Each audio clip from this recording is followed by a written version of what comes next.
Pour être juste, il ne faut pas être juif. Il ne faut pas avoir demandé de l'argent, sous quelque forme que ce soit, ce qui pose des problèmes quelquefois pour l'instruction des dossiers. C'est avoir eu conscience de l'acte de sauvetage, et c'est un arbitrage de Yad Vashem qui, comme vous le savez, est une institution très importante, mémorielle, qui a en charge cette mémoire.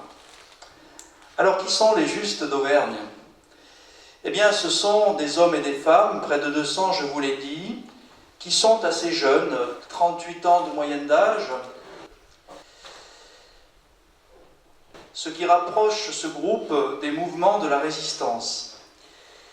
Les plus jeunes, Pierrette Jurvillier et Pierre Piton, j'en reparlerai à plusieurs reprises de Pierre Piton dans la conférence, sont nés en 1925, c'est-à-dire qu'ils ont 17 ans en 1942. Les justes sont bien sûr répartis dans les 4 départements de notre ancienne région.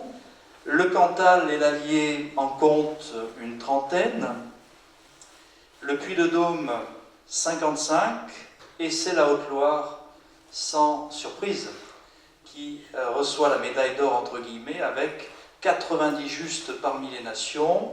Et il faudra ajouter la distinction collective pour les habitants du plateau, qui est spécifique, nous en reparlerons. La Haute-Loire, je tiens à le dire ce soir, qui figure parmi les 10 premiers départements français, qui compte, après la Seine, le Rhône, les Alpes-Maritimes et l'Isère, la Haute-Savoie, le plus grand nombre de justes.